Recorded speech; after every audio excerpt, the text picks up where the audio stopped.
Hi ಎಲ್ರಿಗೂ welcome to ಕರಾವಳಿ ಮನೆ ಅಡ್ಡಿಗೆ. ಈ ಮಳೆಗಾಲದಲ್ಲಿ ಏನಾದರೂ ಖಾರವಾಗಿ ತಿನ್ನಬೇಕು ಅಂತ ಅನ್ನಿಸ್ತಾ ಇರುತ್ತೆ.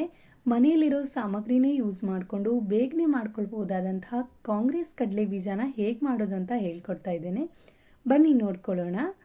ನಾನಿಲ್ಲಿ 200 ಗ್ರಾಮ್ನಷ್ಟು ಹಸಿ ಶೇಂಗಾ ಬೀಜನ ತಗೊಂಡಿದ್ದೇನೆ. ಸ್ಟೋವ್ನ ಆನ್ ಮಾಡಿ ಒಂದು ಪಾತ್ರೆಯಲ್ಲಿ ಹಾಕಿ ಹುರ್ಕೊಳ್ಬೇಕು. ಹುರಿಯುವಾಗ ಉರಿನ ಲೋ ಟು ಮೀಡಿಯಮಲ್ಲಿ ಇಟ್ಕೊಂಡು ಹುರ್ಕೊಳ್ಬೇಕು. ಸಿಪ್ಪೆ ಎಲ್ಲ ಕ್ಲೀನಾಗಿ ಬಿಟ್ಕೊಳ್ಳುವವರೆಗೂ ನಾವು ಇದನ್ನ ಹುರ್ಕೊಳ್ಬೇಕಾಗತ್ತೆ. ನೋಡಿ, ಈಗ ನಾನು ಇದರಿಂದಾನೇ ಒಂದು ತೆಗೆದು ತೋರಿಸ್ತೇನೆ. ಇಷ್ಟು ಕ್ಲೀನಾಗಿ ಬಿಟ್ಕೊಳ್ತಾ ಇದೆ. ಹೀಗಾದರೆ ಕರೆಕ್ಟಾಗಿ ಆಗಿದೆ ಅಂತ ಅರ್ಥ. ಎಲ್ಲ ಶೇಂಗಾದ ಸಿಪ್ಪೆನ ತಗೊಳ್ಬೇಕು. 2 ಭಾಗವನ್ನಾಗಿ ಮಾಡ್ಕೊಳ್ಬೇಕಾಗತ್ತೆ.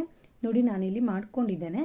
ನೀವು ಸರಿಯಾಗಿ ಫ್ರೈ ಮಾಡ್ಕೊಂಡಿದ್ದಾಗಿದ್ರೆ ಸಿಪ್ಪೆ ಎಲ್ಲ ಬೇಗ ಬಿಟ್ಕೊಳ್ಳುತ್ತೆ, ಹಾಗೆ 2 ಭಾಗನೂ ಕೂಡ ಬೇಗ ಆಗತ್ತೆ. ನಂತರ ನಾನಿಲ್ಲಿ ಒಂದು ಬೌಲನ್ನು ತಗೊಂಡಿದ್ದೇನೆ. ಇದಕ್ಕೆ ನಾನು 1 ಟೇಬಲ್ ಸ್ಪೂನ್ನಷ್ಟು ಖಾರದ ಪುಡಿಯನ್ನು ಹಾಕ್ಕೊಂಡಿದ್ದೇನೆ. ಹಾಗೆ 1/4 ಚಮಚ ಉಪ್ಪನ್ನು ಹಾಕ್ಕೊಳ್ತಾ ಇದ್ದೇನೆ. ಅದಾದಮೇಲೆ ಒಂದು 1/4 ಚಮಚದಷ್ಟು ಗರಂ ಮಸಾಲ ಪೌಡರನ್ನು ಹಾಕ್ಕೊಂಡಿದ್ದೇನೆ. ನಂತರ ನಾನು ಇದಕ್ಕೆ ಸ್ವಲ್ಪ ಪೆಪ್ಪರ್ ಪೌಡರನ್ನು ಹಾಕ್ಕೊಂಡಿದ್ದೇನೆ.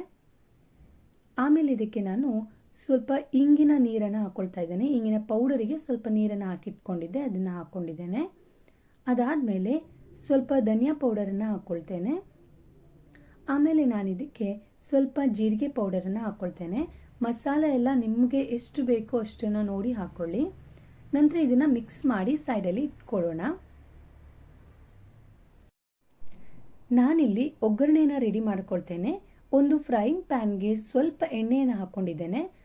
ಎಣ್ಣೆ ಬಿಸಿ ಆದಮೇಲೆ ನಾನು ಇದಕ್ಕೆ ಮಿಕ್ಸ್ ಮಾಡಿ ಇಟ್ಕೊಂಡಿರುವಂತಹ ಪೌಡರನ್ನು ಹಾಕ್ಕೊಳ್ತೇನೆ. ಮಸಾಲ ಪೌಡರ್ನೆಲ್ಲ ಮೊದಲೇ ರೆಡಿ ಮಾಡಿ ಇಟ್ಕೊಳ್ಳಿ.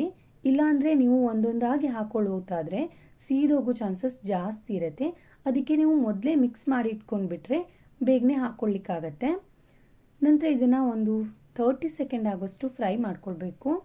ಆಮೇಲೆ ನಾನು ಇದಕ್ಕೆ ಕರಿಬೇವಿನ ಸೊಪ್ಪನ್ನು ಕೂಡ ಇದ್ರ ಜೊತೆಗೆ ಹಾಕ್ಕೊಳ್ತೇನೆ.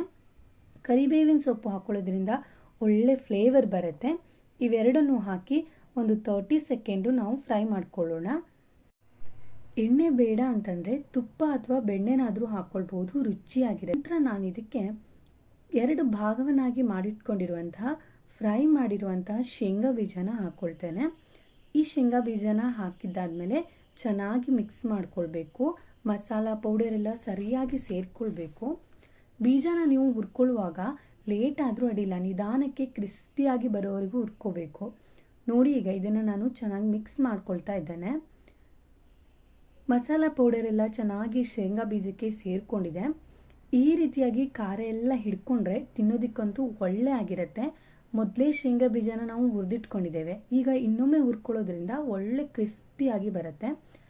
ಈಗ ನೋಡಿ, ಮಸಾಲೆ ಪುಡಿ ಎಲ್ಲ ಸರಿಯಾಗಿ ಶೇಂಗಾಗೆ ಸೇರಿಕೊಂಡಿದೆ. ತುಂಬ ಸಮಯ ಈ ರೀತಿಯಾಗಿ ಮಿಕ್ಸ್ ಮಾಡ್ತಾ ಇರಬೇಡಿ, ಮಸಾಲ ಪೌಡರ್ ಎಲ್ಲ ಕಪ್ಪಗಾಗಿ ಬಿಡುತ್ತೆ. ಒಂದು 2 to 3 ಮಿನಿಟ್ಸ್ ಅಷ್ಟು ನೀವು ಫ್ರೈ ಮಾಡಿಕೊಂಡ್ರೆ ಸಾಕಾಗತ್ತೆ. ನೀವು ಒಂದ್ಸಲ ನಿಮ್ಮ ಮನೇಲಿ ಮಾಡಿ ನೋಡಿ, ಹೇಗಾಗಿದೆ ಅಂತ ನನಗೆ ಕಮೆಂಟ್ ಮಾಡಿ ತಿಳಿಸಿ. ಈ ವಿಡಿಯೋ ನಿಮಗೆ ಇಷ್ಟ ಆದರೆ ಲೈಕ್ ಮಾಡಿ, ಶೇರ್ ಮಾಡೋದನ್ನು ಮರಿಬೇಡಿ. ಈಗ ಇದು ಪೂರ್ತಿಯಾಗಿ ರೆಡಿಯಾಗಿದೆ. ಮಸಾಲ ಎಲ್ಲ ಚೆನ್ನಾಗಿ ಈ ಶೇಂಗಾ ಬೀಜಗೆ ಸೇರಿಕೊಂಡಿದೆ. ಇದನ್ನು ನಾವು ತಣ್ಣಗಾದ್ಮೇಲೆ ತಿನ್ನಬೇಕು, ಸಕ್ಕತ್ತಾಗಿರುತ್ತೆ. ಹಾಗೆ ಯಾರೆಲ್ಲ ಇನ್ನೂ ತನಕ ನನ್ನ ಚಾನಲನ್ನು ಸಬ್ಸ್ಕ್ರೈಬ್ ಮಾಡಿಲ್ವೋ ಪ್ಲೀಸ್ ಸಬ್ಸ್ಕ್ರೈಬ್ ಮಾಡಿ. Thank you for watching.